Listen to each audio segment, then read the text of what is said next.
Selamat datang di channel Ngobrol Saham. Hari ini kita akan membedah sebuah konsep yang akan mengubah total cara pandang kalian terhadap pasar modal. Kita akan bicara tentang bagaimana cara memilih saham yang benar.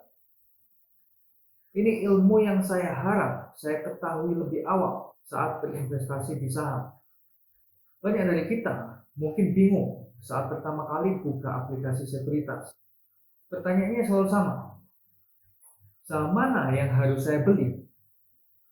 Gimana cara tahu saham ini bagus? Sebelum kita melangkah lebih jauh ke teknik pemilihan saham, izinkan saya menyampaikan sebuah fakta penting.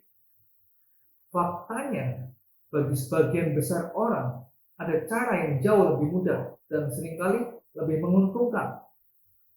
Caranya adalah berinvestasi pada instrumen yang terdiversifikasi secara luas. Mengapa ini penting? Ada sebuah studi yang menunjukkan suatu fakta yang menarik. Mengalahkan pasar secara konsisten adalah pekerjaan yang sangat sulit. Bahkan ada simulasi yang menunjukkan kalau memilih saham secara acak bisa mengalahkan portfolio yang dipilih oleh manajer investasi profesional. Ini bukan berarti kita bodoh, tapi usaha berlebihan untuk memilih saham bisa membuang waktu dan biaya, terutama kalau kita belum jago. Oleh karena itu, nasihat pertama dan terpenting untuk pemula dan untuk investor yang sibuk, kalian nggak perlu repot memilih saham. Cukup cari reksadana saham dengan return paling tinggi. Lihat top 10 saham yang dibeli sama reksadana itu. Beli saham-saham itu masing-masing 10% dari modal kalian. Secara otomatis, kalian menyebarkan modal kalian ke 10 saham unggulan tanpa perlu pusing memilih saham satu persatu. Biarkan pasar yang bekerja untuk kalian. Sejarah telah membuktikan kalau kinerja rata-rata pasar itu sudah sangat baik dalam jangka panjang. Kalian pun terbebas dari risiko kejatuhan satu saham aja. Tapi kalau kalian punya waktu dan tekad untuk menjadi investor profesional, kita akan mengadopsi metode stock picking yang paling teruji, value investing. Menjadi investor nilai berarti kita ingin membeli saham ketika harganya lebih rendah dari nilai intrinsik atau nilai wajarnya. Ini adalah cara Warren Buffett jadi sukses, dan ini bisa kalian terapkan. Lalu, gimana kita menentukan nilai wajar dari suatu perusahaan? Kita menggunakan dua pilar analisis utama, analisis kuantitatif dan analisis kualitatif. Mari kita bedah satu persatu. Pilar pertama, analisis kuantitatif. Analisis kuantitatif fokus pada angka dan data keuangan perusahaan.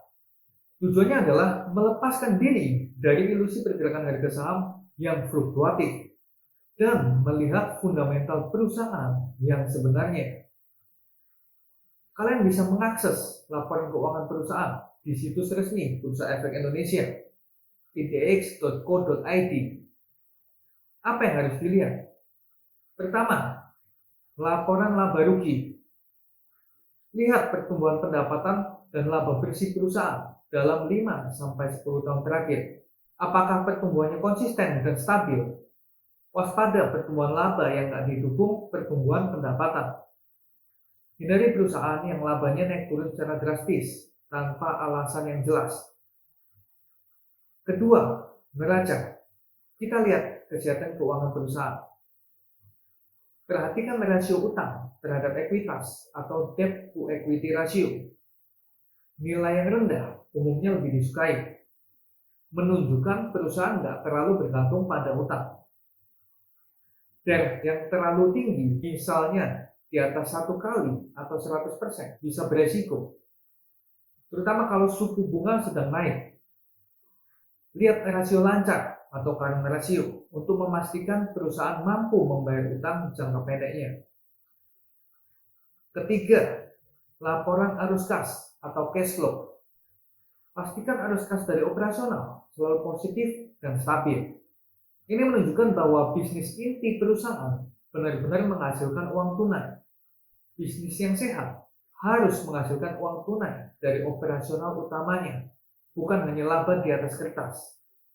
Laba di laporan laba rugi tanpa didukung cash flow yang kuat bisa menjadi tanda bahaya.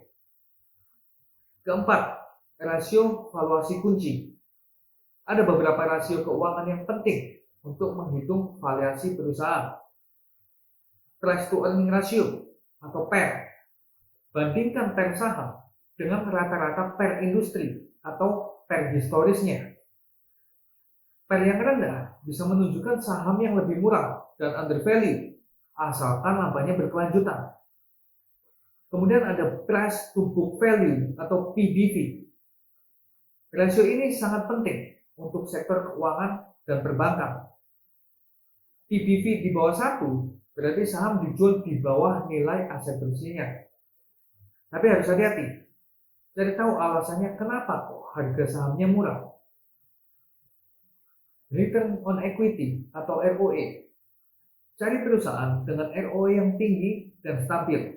Misalnya di atas 15-20%. ROE menunjukkan seberapa efisien manajemen menghasilkan laba dari modal pemegang saham. Angka-angka ini adalah fondasi fundamental dari perusahaan. Pilar kedua, analisis kualitatif. Melihat kualitas bisnis dan economic mood dari suatu perusahaan. Pilar kedua ini adalah seni dari value investing. Analisis kualitatif fokus pada kualitas dari perusahaan dan industrinya. Angka bisa dimanipulasi, tapi kualitas bisnis sulit dipalsukan. Pertanyaan-pertanyaan berikut bisa menilai kualitas bisnis perusahaan. Pertama, apakah bisnisnya membosankan? Seringkali bisnis yang membosankan dan mudah untuk dipahami cenderung menghasilkan arus kas yang stabil. Contohnya adalah manufaktur kebutuhan sehari-hari atau infrastruktur dasar. Perusahaan barang konsumen yang menjual sabun, makanan pokok, atau layanan utilitas seringkali adalah investasi terbaik. Apakah produk perusahaan dibeli berulang kali? Perusahaan seperti produsen mie instan atau penyedia layanan telekomunikasi memiliki keunggulan karena pelanggan harus terus membeli. Bisnis ini memiliki daya tahan karena permintaan cenderung stabil terlepas dari kondisi ekonomi. Ini jauh lebih mudah dan aman daripada perusahaan yang harus mencari pelanggan baru untuk produk sekali beli, seperti mobil atau rumah. Apa yang membuat perusahaan ini sulit dikalahkan oleh pesaing? Ini bisa berupa merek yang kuat atau brand loyalty, sehingga orang rela membayar lebih. Bisa juga berupa skala ekonomi yang besar. Izin dan regulasi yang membatasi pendatang baru, seperti di sektor energi atau perbankan, juga termasuk economic moat. Biaya penggantian produk yang tinggi juga merupakan moat. Moat adalah kunci untuk keuntungan jangka panjang. Lihat rekam jejak direksi dan komisaris. Apakah mereka jujur dan transparan? Apakah mereka memiliki visi jangka panjang? Apakah mereka mengelola modal dengan baik atau justru membagikan dividen berlebihan saat perusahaan butuh dana ekspansi? Manajemen yang etis adalah aset tak ternilai. Jangan terlalu banyak menempatkan modal kalian pada satu sektor aja. Jangan hanya fokus pada bank atau komoditas batubara. Batasi eksposur kalian pada satu sektor. Misalnya, maksimal 25% dari total portfolio. Setelah kalian melakukan analisis kuantitatif dan kualitatif, langkah terakhir adalah mencari margin of safety. Ini adalah inti dari value investing. Margin of safety terjadi ketika kalian menemukan perusahaan yang memenuhi 3 kriteria ini. Pertama, kualitas bisnis yang baik, lolos analisis kualitatif. Kedua, fundamental yang kuat, lolos analisis kuantitatif.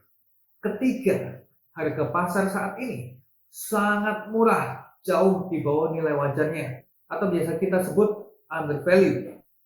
Dengan membeli di harga yang sangat murah, kalian mendapatkan batas keamanan atau margin of safety. Batas keamanan ini meminimalkan resiko kerugian kalian. Potensi kerugian kalian terbatas karena kalian sudah beli di harga yang rendah. Di saat yang sama, batas ini memaksimalkan potensi keuntungan kalian karena cepat atau lambat pasar akan mengapresiasi nilai wajar dari perusahaan. Rasio risk rewardnya jadi sangat menarik dan menguntungkan.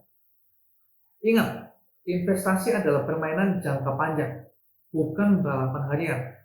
Jangan cuma ikut-ikutan beli saham yang lagi rame di grup chat. Dengan menggabungkan diversifikasi, kesabaran, dan pendekatan value investing, kalian berada di jalur kesuksesan finansial. Jadilah investor yang membeli dengan diskon besar. Jadilah investor yang sabar menunggu margin of safety. Disiplin dan kesabaran akan membuat kalian untung besar. Mulailah investasi hari ini. Tapi mulailah dengan cerdas dan hati-hati. Sampai jumpa di konten berikutnya.